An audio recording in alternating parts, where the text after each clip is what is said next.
Úgy látom, hogy vannak, akik a nehéz helyzetben is stabilak és erősek, míg mások nem. Honnét tudnak ilyen erőt meríteni? Én miből meríthetek, főleg ebben a kritikus helyzetben? Az embernek valóban 2 dologra van szüksége ahhoz, hogy jól legyen, és hogy erős lény legyen. Az egyik a tér, erről már az előző videóban esett szó, a másik pedig az energia, ami erőként is megnyilvánul. Az ember energiát vagy erőt 2 helyről szerezhet be, az egyik a külvilág, a másik pedig a belső világa. A külvilágból nagyon sok minden feltölt minket. Hát teljesen evidens, hogy a testünket föltölti az anyagvilág, föltölti az étel, az ital, amit elfogyasztunk, de ugyanígy a napsütés, a szabad levegő, a természet, tehát amikor kint vagyunk a természetben, de a lelkünket is feltöltik ezek a dolgok, és mi tölti föl még? A lelkünket például nagyon feltöltik a pozitív visszajelzések másoktól, a szeretet, hogy szeretnek minket, figyelnek ránk, elismerik a képességeinket, vagy sikereket élünk meg, vagy egyszerűen csak kedvelnek minket. Tehát a külvilágból nagyon sokat merítünk, és a külvilággal kapcsolatban nagyon sok olyan felhajtó erő van bennünk, ami belső erőt képez. Tehát ezt arra gondolok, hogy nagyon sok célunk és vágyunk van, amelyet egyszerűen a külvilágban akarunk megvalósítani. Vágyunk az emberi kapcsolatokra, vágyunk például élményekre, programokra, szórakozásra, aztán vágyunk arra, hogy biztonságban legyünk, jólétben, vágyunk arra, hogy mindezt a szeretteinknek is megadjuk, és aztán vágyunk arra, hogy olyan munkánk legyen, ami kifejez minket, amiben boldogok vagyunk, és egyfajta értelmet nyer a ténykedésünk. Most azonban tényleg egy olyan periódusba kerültünk, és nevezhető egy krízishelyzetnek, amikor nehezebb energiához jutni a külvilágból. Nem csak ez a helyzet okozhat ilyenek, tehát számos olyan életesemény lehet, amikor az ember egyszerűen nem tud kívülről energiához jutni. Most ugye nem tudunk kellőképpen mozogni, nem tudunk kimenni a természetbe, a szabadba, bizonytalanná vált mondjuk, hogy miből van a megélhetése sok embernek, hogy lesz-e munkánk, vagy nem lesz, nem mehetünk szórakozni, nincsenek élmények, akkor ugye nem tudunk találkozni, tehát a társas együttlétek is korlátozva vannak, és akivel meg össze vagyunk zárva, sokszor kiveszi a maradék erőnket az, hogy ez a kapcsolat nem működik jól. Tehát azt lehet mondani, hogy most jelenleg tipikusan egy olyan helyzet van, hogy a külvilágból nem nagyon tudunk erőt fölvenni. A másik, ahonnét erőhöz lehet jutni, az az emberen önmagán belül van, és itt nagyon érdekes, hogy az alkímia hogyan gondol az emberre. Az alkímia nagyon sok szimbólumot alkotott meg, és egy nagyon nehezen értelmezhető, de nagyon gazdag szimbólumvilággal rendelkezik, aminek a legnagyobb része magával az emberrel foglalkozik. A szellemi alkímiában az egyik nagy szimbólumtípus, amikor az emberi lényt egy hegyhez hasonlítják, és ennek a hegynek a belsejében mindenféle termek, üregek, laboratórium van, és ott mindenféle folyamatok, átalakulások mennek végbe. Tehát az alkímia szerint az ember olyan, mint egy hegy, egy megkövült hegy, ezt értik arra is, hogy a teste végül is egy szilárd burkolat, amin belül ott van valami finom, valami nem anyagi dolog, és értik úgy is, hogy egy nagyon nagy erőforrás, amelyben nagy értékek vannak, mint hogy egy hegyben is lehetnek olyan ércek, olyan értékek, amelyeket, hogyha a felszínre hozunk, akkor valami nagyon jó dolgot kapunk, illetve ez lehet pusztán egy akadály is, vagy egy ilyen megkövült, nagy, nehéz dolog. Tehát az ember az alkímia szerint, amikor ezt a hegy hasonlatot használja, akkor azt mondja, hogy ebben a hegyben benne rejtőzik a bölcsek köve. Erről már nagyon sokan hallottak, a bölcsek kövéről. Ez megegyezik egyébként az elixírrel, az élet elixírrel is, és a szellemi alkímiának az a célja, hogy a bölcsek kövét, vagy ezt az élet elixírt előhozza az emberből.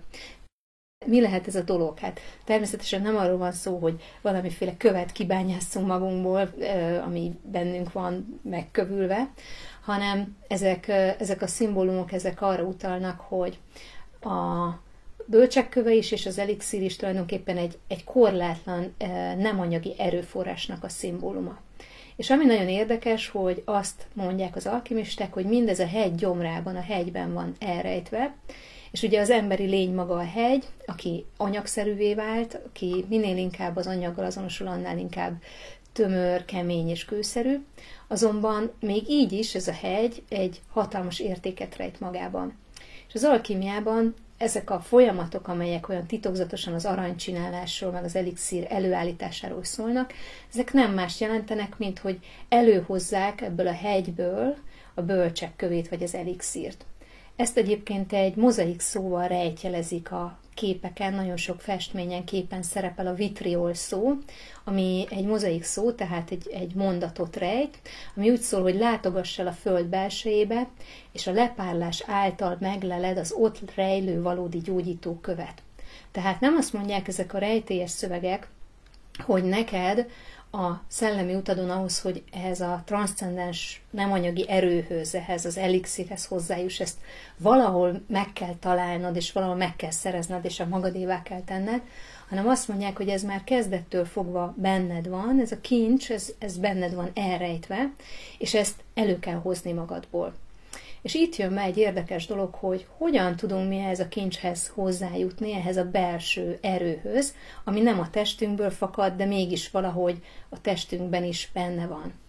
Ez a kincs az alkímiában el van zárva, és nagyon sok szintén szimbólumokkal fejezik ki, hogy az emberi lényt királynak, egy királlyal szimbolizálják nagyon sok esetben, csak hogy van egy apró gond ezzel a királlyal.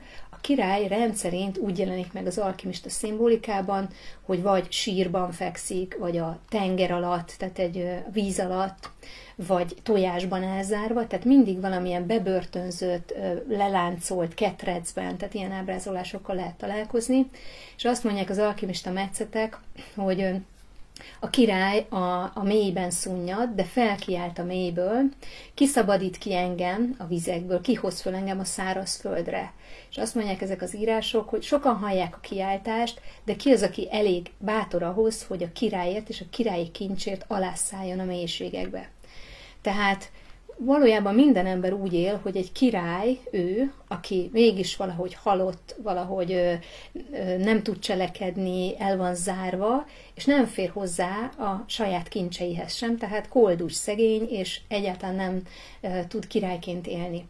Ez jellemző a legtöbb emberre, és ezt úgy fordítanám le, hogy az emberi lélek van olyan állapotban, hogy ezt az uralkodói királyi mi voltát, tehát azt, hogy ő az anyagnak valójában az élvezője, ura és irányítója lehetne, ezt valami módon elveszítette, és valami módon ténylegesen bebörtönözte saját magát. Ez alapján ehhez a kincshez a király fér hozzá, nála van a kulcs, aki ki tudja nyitni ezt a titokzatos helyet, ahonnét ez az erőforrás fölfakad.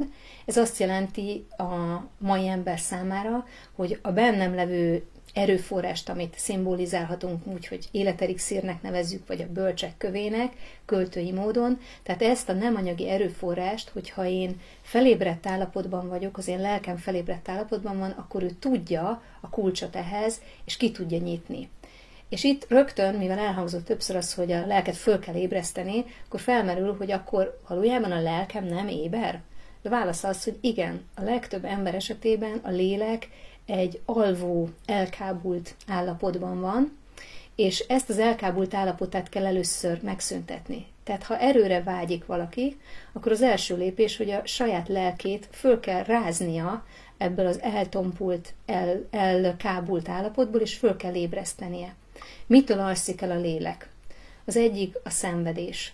Tehát az élet során az életesemények, a feldolgozatlan fájdalmak, tehát az a rengeteg dolog, amit nehezen bírunk ki, ezek mind olyanok, mint hogyha hatalmas terheket raknának ránk, és mivel a lélek az egy érző, érzékeny dolog, nagyon-nagyon reagál ezekre a hatásokra, és nagyon könnyen az emberi lélek ezeknek a fájdalmaknak a hatására annyira elgyengül, hogy mint egy beteg lefekszik, vagy tehát kimegy belőle az erő, és elveszíti az éberségét.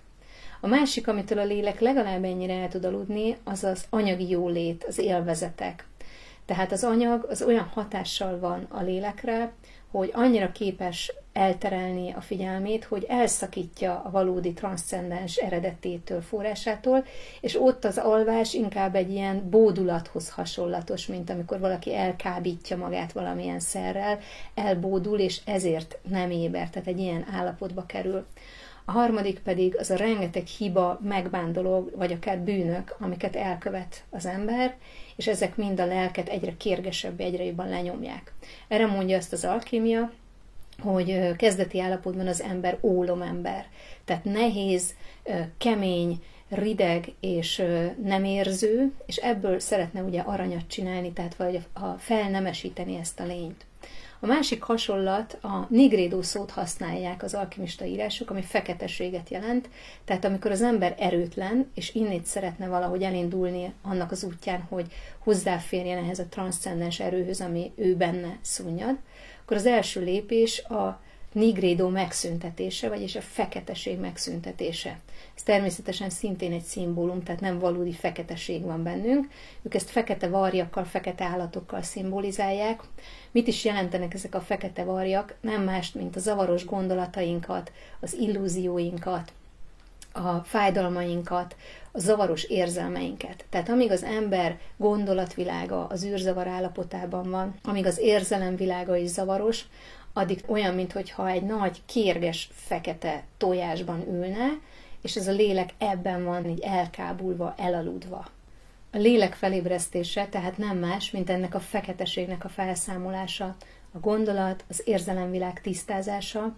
Ehhez nagyon fontos, hogy megértéshez jussunk valamilyen modell alapján a világ működéséről, a saját működésünkről. Ahogy az alkimisták mondják, megértsük, hogy mi az anyag, mi az emberi lény, és mi a transzcendens, az anyag feletti. Ha ezt a hármat meg tudjuk érteni, ennek átlátjuk a miben létét, a tényezőit és az összefüggéseit, akkor nagyban kitisztul a gondolkodásunk.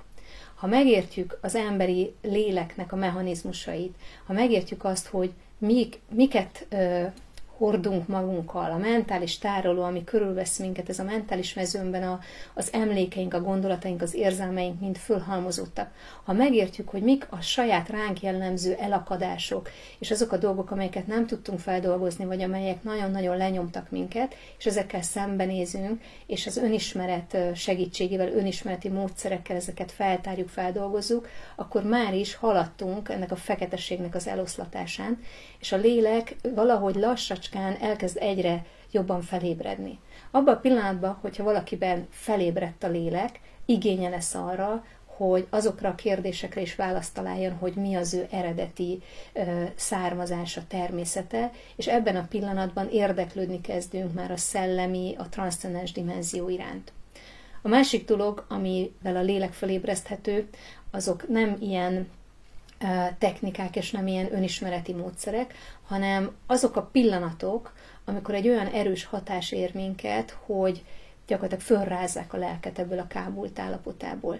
Tipikusan ilyenek azok a pillanatok, amikor valaki katarzist él át, és ezért nagyon jó, hogyha a művészettel kapcsolatot tartunk. Hát a művészetnek van egy olyan szerepe, és a művészi alkotásokban van egy olyan lehetőség, hogy kiváltják az emberi léleknek ezt a felébredését. De ugyanígy kiválthatják ezt olyan események is, amikor a természetben élünk át valamit, vagy akár a saját személyes élettörténetünkben olyan életesemények, amelyek akkora hatást gyakorolnak ránk, hogy megrendülünk, és valójában a lélek egy akkora impulzust kap, hogy így felébred. Ha felébredt a lelked, akkor bármilyen krízis helyzetbe kerülhetsz, bármit elvehetnek tőled, lehet, hogy elveszíted az összes birtoktárgyadat, elveszíted a munkád, a keresetedet, a társadalmi pozíciódat, lehet, hogy elveszíted az összes szereped, elveszítheted a szeretteidet, a kapcsolataidat, a nevedet. Bármit elveszíthetsz, de ha a lélek éber benned, akkor egy olyan stabil pontod van, egy olyan stabil kapaszkodód van, amit nem lehet tőled elvenni. A lelkét senkinek nem lehet elvenni. És az éber lélek már nem az anyaghoz kapcsolódik, hanem a szellemihez, a transzcendenshez kapcsolódik. És abban a pillanatban folyamatosan hozzáférése van a kincshez, ahhoz az örök nagy erőforráshoz, amiből nem csak erő, energia árad, hanem boldogság, ánanda, gyönyörűség is.